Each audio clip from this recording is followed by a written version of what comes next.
Today's clip is based on a true story. Some years ago, as my daughter would say, many sleepies ago, when we still had dial-up, and we went from dial-up to ADSL. And not just that, the technology improved. We went from buffering video to streaming video. This all meant all of a sudden we had up to 1 megabits per second to our computers via the internet, which meant that because of the technology, we could really for the first time explore video and streaming across the internet. It's weird, right? I mean, yeah, we do it every single day. And back then it was all about the file size and things like that. Anyway, a manager invited me to a meeting, and her sole purpose was to get to understand how to create an e-learning team and what was involved and what was needed. At the end of the meeting, I still remember sitting in the boardroom. People were trying to come into the meeting room because they had their meeting and we were kind of shunned out. She turned to me and she asked me, which would I rather take? Would I take somebody who comes from a traditional learning background, or should I take somebody who comes from a traditional IT background? And I looked at her and it was almost like I didn't even have to think. And my answer was, you need somebody who wants to learn. That was my answer. In my mind, she was either looking at teaching or IT, which is quite logical because, well, that's e-learning, isn't it? It's teaching with an IT sort of flavor to it. And that's not the way I see it. But as I said it, I noticed that she wasn't quite happy with my answer, or it looked like she wasn't happy with my answer. And we couldn't talk anymore because we each had to go our separate ways. But I thought about it afterwards, and I thought maybe I didn't explain myself and I didn't actually give a context why I answered the way I did. And for that reason, I actually came up with this.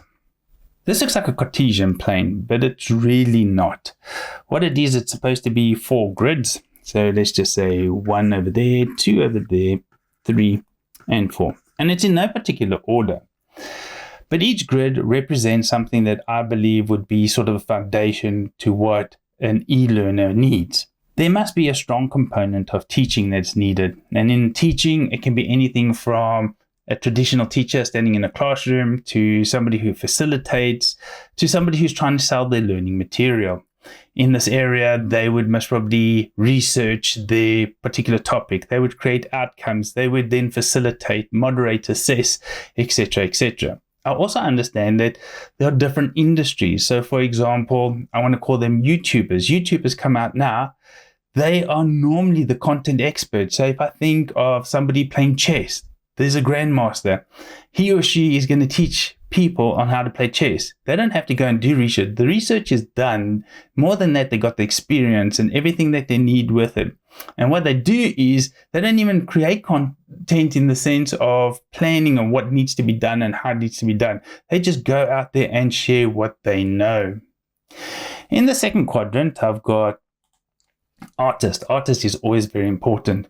They're important because the look and feel. It's amazing how people or learners feel better when the actual artwork looks good. Let's not forget the branding police. We have to get it to a specific brand of a company. The theme, the form and the structure of the whole learning content all boils down to being an artist. In the third quadrant, I've got IT. According to me, this quadrant is the quadrant that one needs to learn the most. Out of all 4 quadrants, I think this one is the most. And the reason being is technology is ever evolving. In fact, software that we use, it upgrades and updates every year to learn the new features. Now, a big thing that's on display now is AI. We have to get to know how AI works. And there's so many different AI packages out there and to know how they work. This over here is a big quadrant to dominate. But in here, I've got everything from building computers. Like you need to know what kind of computer you want. If you're going to do video editing and things like that, all the way to something like Wi-Fi and networking, to somebody who's a programmer who needs programming Java and things like that. Let's not forget about those of us who have different software applications and we manipulate these software applications to do what we want, whether it's video editing, whether it's creating games, whatever it is, we need to understand that.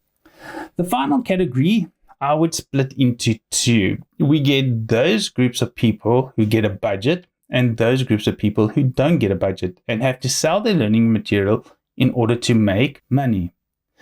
If we look at those people who go sell, you'd have to be a businesswoman or a businessman, and you'd have to know how to do cold calling. You have to know how to make a sale, how to close a deal, and things like that.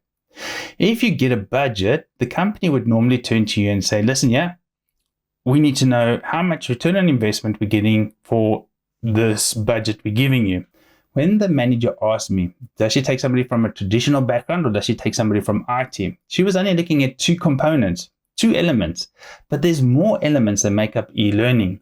And also, if you really look at it from my perspective, I would take anybody who's really willing to learn. And it's an ongoing learning process. Another thing I want to say about this is that if you look at the quadrants, we are not strong in all four quadrants. We'll be stronger in one quadrant, and in another quadrant we'll be weaker. We might even be strong in two quadrants, but then say, for example, I'm a traditional teacher and I have my IT background. I still need an artist and a salesperson to go sell my content. The other thing is I want to say is in each quadrant, you can be stronger in one area and weak in another. So if I look at IT, I might not know how to network, do networking or build a computer or program, but I'll be strong in my software that I use. So in that sense, you can break down further where you're strong and where you're weak. But I want to end off with this.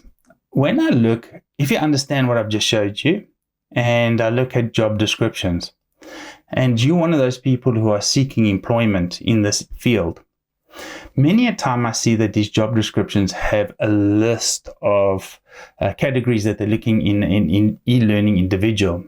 And most of the time, if I look at that and I read it, most of us, I don't think there's anybody who actually qualifies for that job. So I want to encourage you, if you are looking for a job, go ahead and apply. Don't let that job description scare you. Don't let the lists of things that they're looking for scare you. 9 out of 10 times, I'm almost guaranteeing you that there is nobody out there. Or they're creating the job description around somebody specific, somebody that they really want.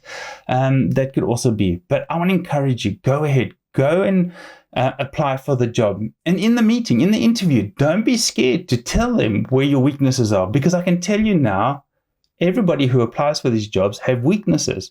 And the weaknesses within a field, like it could be IT, that's my strength, say, for example, I could have weaknesses within there.